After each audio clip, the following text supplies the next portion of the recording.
So, one of the biggest problems any online business owner will face is making the first sale with a new prospective customer. Statistics show that in general, only 2% of prospects convert. Now, the other 98% leave and may never come back to your website. This means that any money that you've invested into getting people to visit your website has been lost. And that can actually quickly add up to a lot of wasted money.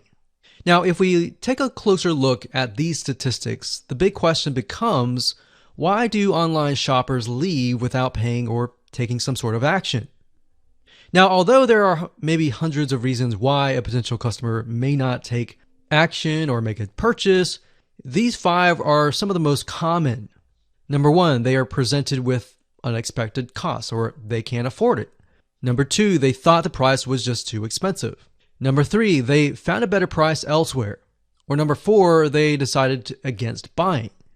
Or number 5, they were just browsing. You see, with such a high percentage of people leaving your site, each of course with their own reasoning, is there any way to get them back to your site without having to reinvest a ton of more money into getting new clients? The answer is yes. And this is what we call retargeting.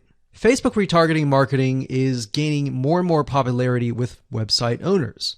And here's why. I'm sure you've run into retargeting ads that are targeted towards yourself.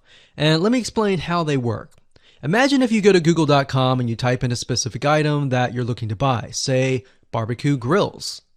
Let's say this barbecue grill website owner sets up a Facebook retargeting campaign. You're interested, but you don't buy at the very moment. Maybe it's because you're busy, maybe because the price is too high, maybe whatever reason it is, you leave. Then you happen to go to facebook.com and see ads related to the site that you've just visited. You're intrigued and you come back and buy or take a specific action. You see, in this case, the retargeting ads sealed the deal that you would ultimately buy from them. If you're still not convinced of the power of retargeting, then here's a specific statistic.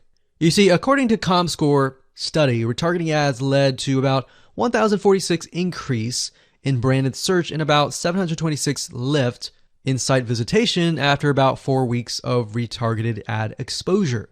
That's a huge amount of people that otherwise would likely never come back to your website or your landing page. Now, the best news about this is that you can do it for your own website.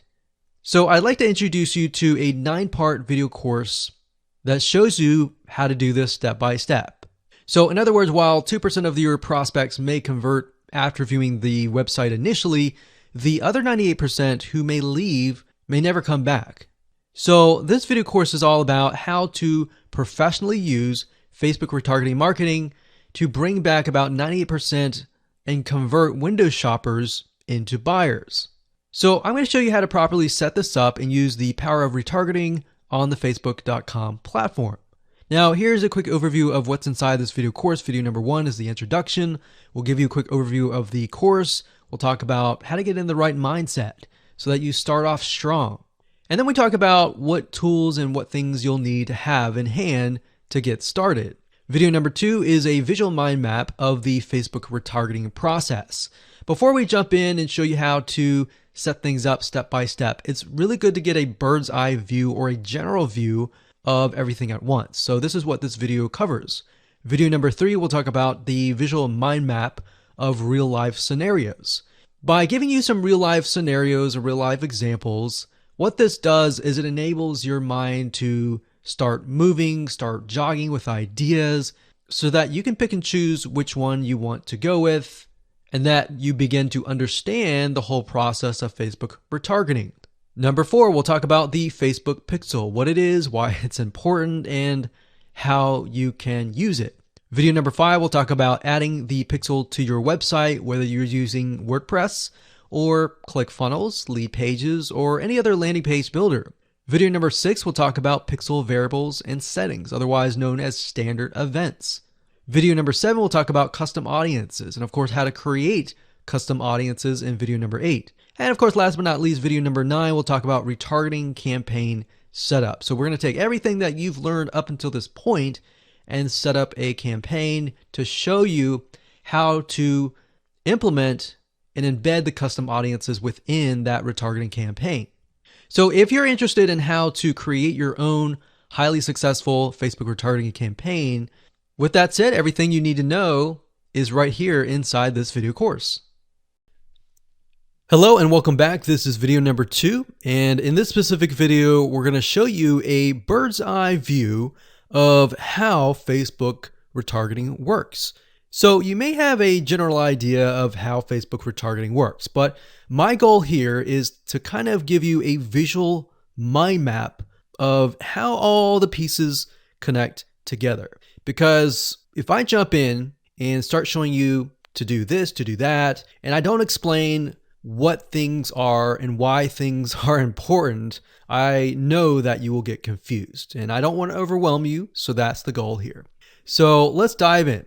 Obviously, this is going to be the visitor, and the visitor comes to a website, a landing page, whatever page that you want. Let's say that it is a blog post, and it could be a specific blog post. It doesn't matter. So they visit this blog post, and on the blog post, in order for us to know that they visited the blog post, there's going to need to be a piece of code. And that piece of code is called a Facebook pixel. Now, I'm not going to talk about that right now, but all you need to know is that the Facebook pixel tracks them.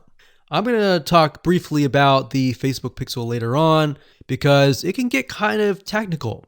So all you need to know right now is a piece of code that tracks them. It lets us know that they have visited this particular blog post. Now, bear in mind that if you want to learn how to set things up with different scenarios, what do you do with an opted page? Or what do you do when you're trying to get somebody to fill out a form? Or what do you do when you're trying to sell a product? Well, I'm going to talk about different real life examples in the next video. All right, so just keep that in mind. Let's just talk about the basics. Okay, so from this point, let's say it's a blog post, and maybe in this situation, what we want to do is whenever somebody visits this particular blog post, we want to create an audience specifically for this. All right, so whenever somebody visits here, they are going to have the Facebook pixel there, and then this visitor essentially will be added on this part to a custom audience. All right. And don't worry, we're going to explain all of this later on. Now, this custom audience is going to allow us to say, okay, anybody who visits this page is now added to this audience here. Now, why do you need an audience? Well, you need an audience because when it comes to trying to put ads up, so let's put this up. Let's do a Facebook ad.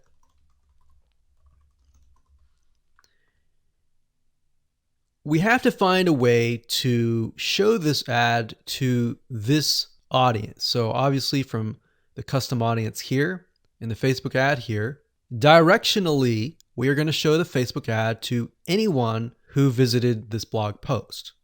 So this is a very, very basic Facebook retargeting.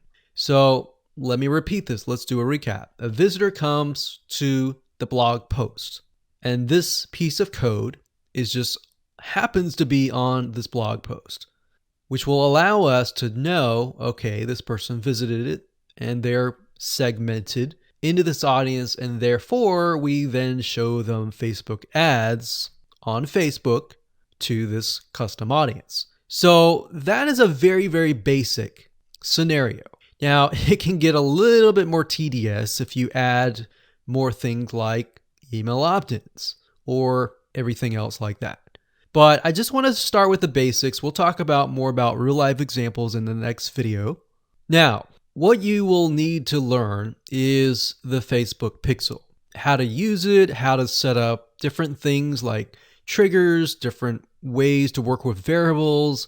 And the Facebook pixel is just more than a piece of code. It can track when somebody visits a page. It can track when somebody buys a product. It can track when somebody opts in. So in other words, if you want to know if a conversion happened, then you will need the Facebook pixel again. So The Facebook pixel is essentially a piece of code that is on your whole website, and based upon where they land, where they convert, it is all recorded. So we'll talk more about that later on, but let's move on to the next video, and I'm going to give you some real life examples and real life scenarios. We're going to show you different mind maps for different scenarios so that you have an idea of kind of how things work.